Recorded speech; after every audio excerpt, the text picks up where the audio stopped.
자, 보시게 됐을 때 글쓰기 계획 같은 경우에는 우선은 거시적인 어떤 전략과 그다음에 구체적인 전략으로 나눌 수가 있겠습니다. 여러분 글을 쓴다라고 생각하면 그렇잖아요. 내가 왜 써야 되고 뭐 때문에 쓸 거고 어떤 느낌을 쓸 거고라는 걸 하고 나서 뭔가 구체적으로 여기에 뭘 넣고 싶고 여기에 뭐 넣고 싶고 이런 식으로 간다라고 생각해 주시게 되면 너무 당연한 얘기다라고 여러분들이 생각하실 수가 있겠고요. 그래서 이제 계획하기 같은 경우에는 글쓰기의 주제나 어떤 목적 그리고 개요 같은 것들을 정리한 그런 것들이다라고 생각해 주시면 되겠습니다. 여러분 고등학교 때 화법과 작문에서 많이 봤던 부분이다라고 다시 한번 생각해 주시고요.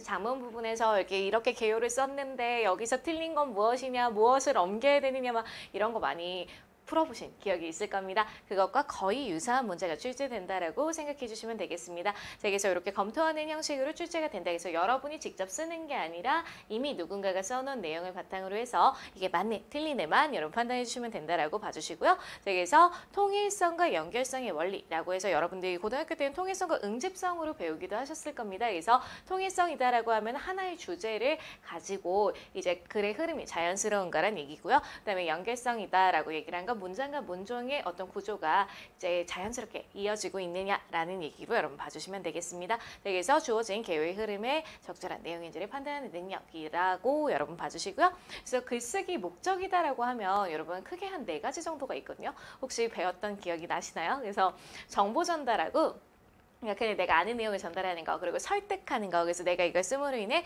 사람들이 이런 식의 행동을 했으면 좋겠다라고 이제 설득하는 게 등장을 할 거고요. 그 다음에 나 자신을 표현하는 자기 표현 그래서 여러분 많이 하시잖아요. 그렇죠? 요새 막 이제 트위터라든가 인스타라든가 이제 이런 거 해갖고 하시는 그거라고 생각해 주시고요. 그것을 통해서 어떻게 사회적으로 상호작용을 해나가는 요즘 친구들은 많이 하는 그런 것들 뭐 블로그를 한다든가 다 그런 부분에 해당된다라고 생각해 주시면 되겠습니다. 그래서 이런 4가지 큰 목적을 가진 상태에서 우리가 글을 쓴다라는 거는 그냥 상식적으로 여러분들 기억을 해주시고요. 자, 그러면서 이제 주제문을 작성하는 어떤 요령이 있다라고 했을 때 여러분 이런 거 토론, 토의 같은 거에서도 많이 배웠을 겁니다. 이런 식으로 우리 주제문을 작성하는 것입니다라고 봐주시고요. 그다음에 제목의 요건 같은 경우도 이렇게 대표성, 함축성에서 여러분 실제로 글을 쓸 때는 이런 것들 좀 참고해서 써주시면 좋겠죠. 그래서 이런 내용으로 봐주시되 여기에서 문제를 출제하는 경우에는 여러분 시험을 볼 때는 이런 것을 바탕으로 기억은 해주시되 요걸 바탕으로 여러분들이 내가 어떻게 쓸 건지를 고민하는 것이 아니라